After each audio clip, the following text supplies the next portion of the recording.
good transition by you again, Ewok. So, real quick. So, Celsius, one of the scam companies, centralized platform where you could put your tokens on and earn yield that wasn't really yours. Over the last couple of years, they inevitably went up in flames in 2022. I can't really recall what month that was. I feel like that was around either way, basically April of 2022 for the rest of the year was abysmal. So they were in there somewhere. Mashinsky, who I don't even remember his first name, but he was arrested finally last week. I don't know why he's been the chosen one to be arrested. Who knows what will happen to him? I'm sure he will be bailed out and a free man if he isn't already. We already know that Sam Bankman-Fried is getting the kid gloves treatment and stuff like that because, hey, he's just a kid. The guy's only 30, made a simple mistake. He's just a little knucklehead. But what do you think about like this Mashinsky thing? Because still, I think the what's the other big one? Voyager. I don't remember those guys' names, but I know they're kind of hiding out and stuff.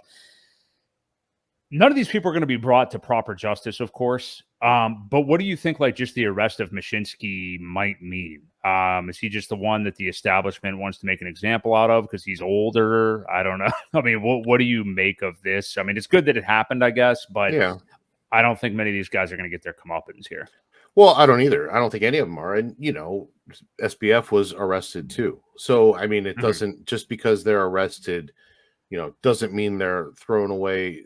You locked in a cell and the key's thrown away forever. They still have to go through their bankruptcy proceedings. And who knows? I mean, really, I don't think anything will really come of it because of the agreement that they had in place when you do it. And this is why we always say, don't give your money to somebody else to pay you yield. It goes back to that statement, because when you do, you sign away your rights to the money. It's no longer yours. So there's some gray areas in there where obviously there was fraud happening, and that's what they're being arrested for, but people will never see their money again. Once the proceedings and all the lawyers are taken care of, people may be lucky to get 10, 15 cents on a dollar that they had, if they're lucky. Right. So yeah, I don't think it means anything. And again, they're just trying to stir it up and say that they're actually doing something, I think. Yeah.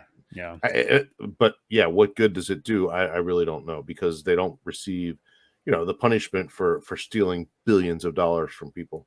So yeah, I think that is going to be the message. And let's remember, I mean, even though it's 2023 and because this is kind of a dead year for the most part, I mean, obviously Pulse Chain launched, but there's not all that much going on. The people that are watching this stream right now are people that are actual crypto people that have been here for a little while.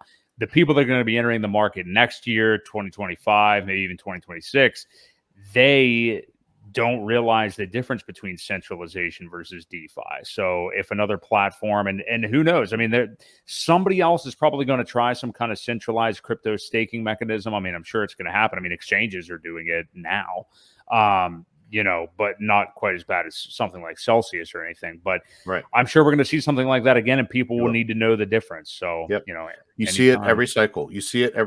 All the things that got people wrecked, people forget about it because a lot of those people have left the market. So they do rinse and repeat under a different name, under a different product.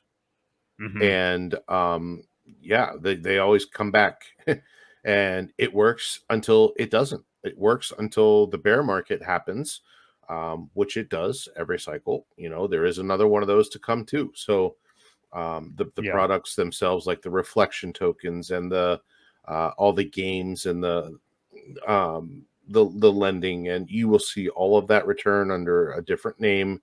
They'll add a new flashy look to it and say, well, this is what we do instead, but they really don't. It's just a front.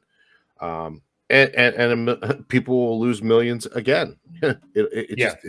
It's the cycle that happens every cycle. It happens again. So Yeah, and it really shows the value of understanding DeFi, you know, learning it, being familiar with it right now, and knowing how if you want to earn some kind of yield, which clearly people have wanted to in the past and they're going to want to in the future with crypto, because, you know, the volatility of this market, it's so comforting to be able to earn yield. You know, we've talked about Hex so many times, you know, being down. EHEX still down like 99%, but obviously there's some caveats there with the stock split and everything. But Hex down 95, 98% in the past, like still being able to earn crazy yield on that on the way down and on the way back up is massively valuable. So people are going to be looking for that.